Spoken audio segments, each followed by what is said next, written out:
ಹುಬ್ಬಳ್ಳಿಯಲ್ಲಿ ಅಂಜಲಿ ಹತ್ಯೆಗೆ ಸಂಬಂಧಪಟ್ಟಂತೆ ಈಗಾಗಲೇ ಬಿಜೆಪಿಗರು ಪ್ರತಿಭಟನೆಯ ಕರೆಯನ್ನ ಕೂಡ ಕೊಟ್ಟಿದ್ರು. ಪ್ರತಿಭಟನೆಗೆ ಬೇಕಾಗಿರುವ ಎಲ್ಲ ಸಿದ್ಧತೆಯನ್ನ ಕೂಡ ಮಾಡಿಕೊಂಡಿದ್ರು. ಇವತ್ತು ಕೂಡ ಪ್ರೊಟೆಸ್ಟ್ ಅನ್ನ ಮುಂದುವರಿಸಬೇಕು, ಆ ಮೂಲಕ ಸರ್ಕಾರಕ್ಕೆ ಬಿಸಿ ಮಟ್ಟಿಸುವಂತಹ ಪ್ರಯತ್ನವನ್ನ ಕೂಡ ಮಾಡ್ತಾ ಇದ್ದಾರೆ. ಕೆಲವೇ ಕ್ಷಣಗಳಲ್ಲಿ ಬಿಜೆಪಿಯಿಂದ ಪ್ರತಿಭಟನಾ ಮೆರವಣಿಗೆ ಕೂಡ ಸಾಗಲಿಕ್ಕಿದೆ. ಅಂಜಲಿ ಮನೆ ವೀರಾಪುರ ಓಣಿಯಿಂದ ಟೌನ್ ಪೊಲೀಸ್ ಠಾಣೆ ತನಕ ಈ ಮೆರವಣಿಗೆ ಸಾಗುತ್ತೆ. ಬಿಜೆಪಿ ಶಾಸಕರು ಮುಖಂಡರ ನೇತೃತ್ವದಲ್ಲಿ ಹೋರಾಟವನ್ನ ಹಮ್ಮಿಕೊಳ್ಳಲಾಗಿದೆ. ಇನ್ಫ್ಯಾಕ್ಟ್ ಮಧ್ಯಾಹ್ನ 12:30ಕ್ಕೆ ಅಂಜಲಿ ಮನೆಗೆ ದಿಂಗಲೇಶ್ವರ ಶ್ರೀಗಳ ಭೇಟಿ ಕೂಡ ಆಗುತ್ತೆ. ಕಾಂಗ್ರೆಸ್ ಬಿಜೆಪಿ ಹಿಂದೂ ಸಂಘಟನೆಗಳ ಮುಖಂಡರಿಂದ ಕೂಡ ಭೇಟಿಯಾಗೋ ಸಾಧ್ಯತೆ ಇದೆ. ಸಾಂತ್ವನವನ್ನ ಕುಟುಂಬಸ್ಥರಿಗೆ ಹೇಳುವಂತಹ ನಿರೀಕ್ಷೆ ಇದೆ. ಬಟ್ ಕಾನೂನು ಸುವ್ಯವಸ್ಥೆ ಬಗ್ಗೆ ನಾನು ಆಗ್ಲೇ ಹೇಳ್ತಾ ಇದ್ದೆ, ಒಂದಿಡೀ ಕಾನೂನು ಸುವ್ಯವಸ್ಥೆ ಸರ್ಕಾರವನ್ನ ಪತನಕ್ಕೆ ತೆಗೆದುಕೊಂಡ ಅನೇಕ ನಿದರ್ಶನಗಳು ಭಾರತೀಯ ರಾಜಕಾರಣದಲ್ಲಿದೆ. ಇದೆಲ್ಲ ಗೊತ್ತಿದ್ರು ಯಾಕೆ ಇಷ್ಟು ನೆಗ್ಲೆಕ್ಟ್ ಮಾಡ್ತಿದ್ದಾರೆ, ಅಥವಾ ಅಧಿಕಾರಿಗಳ ಬಗ್ಗೆ ಆಕ್ರೋಶ ಇದ್ರೆ, ಅಸಮಾಧಾನ ಇದ್ರೆ ಅಂಥವ್ರನ್ನ ಬದಲಾಯಿಸೋ ಕೆಲಸಕ್ಕೆ ಯಾಕೆ ಮುಂದಾಗ್ತಾ ಇಲ್ಲ? ಬದಲಾಗಿ ಪ್ರತ್ಯೇಕ ಪ್ರಕರಣ ಅಂತ ಸಮರ್ಥಿಸಿಕೊಳ್ಳೋದೆಲ್ಲ ಈಗಲಾದ್ರೂ ನಿಲ್ಲಿಸ್ತಾರಾ? ನಿಲ್ಲಿಸಬೇಕು ಅನ್ನೋದು ಆಗ್ರಹ. ಇಲ್ಲಾಂದ್ರೆ ಹೆಸರುಗಳು ಬದಲಾಗ್ತಾ ಇರುತ್ತೆ ಹೆಣ್ಮಕ್ಳದ್ದು, ಬಟ್ ಘಟನೆಗಳು ಇಂಥದ್ದೇ ಮರುಕಳಿಸ್ತಾ ಇರುತ್ತೆ.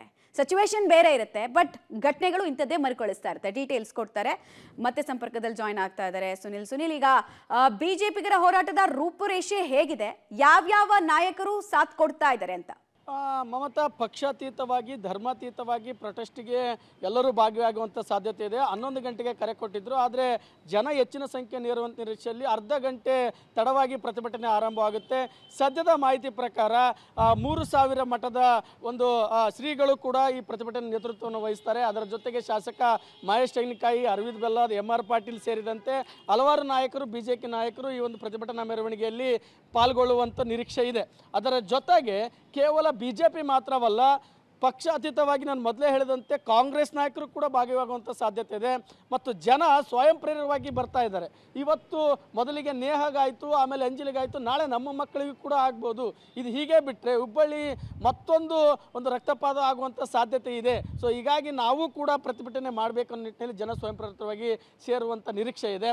ಅದರ ಜೊತೆಗೆ ಭೇಟಿಯ ಕಾರ್ಯಕ್ರಮ ಕೂಡ ಇದೆ. ಸಾಂತ್ವನ ಹೇಳುವಂತಹ ಒಂದು ಕೆಲಸಕ್ಕೂ ಕೂಡ 3000 ಶ್ರೀಗಳು, ದಿಂಗಾಲೇಶ್ವರ ಶ್ರೀಗಳು ಮತ್ತು ಹಿಂದೂ ಪರ ಸಂಘಟನೆಗಳು, ಕಾಂಗ್ರೆಸ್ ಮುಖಂಡರು ಅಂಜಲಿ ಮನೆಗೆ ಭೇಟಿ ನೀಡುವಂಥ ಸಾಧ್ಯತೆ ಇರುವಂಥದ್ದು. ಸೊ ಒಟ್ಟಾರೆ ಹೇಳೋದೇನೆಂದರೆ ಹುಬ್ಬಳ್ಳಿ ಧಾರವಾಡ ಜನತೆ ರೋಸಿ ಹೋಗಿದ್ದಾರೆ.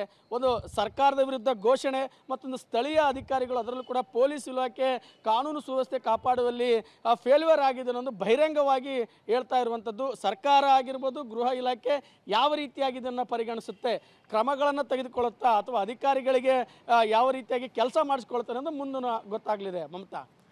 ರೈಟ್, ಧನ್ಯವಾದ ಸುನಿಲ್ ತಮ್ಮೆಲ್ಲ ಮಾಹಿತಿಗಾಗಿ.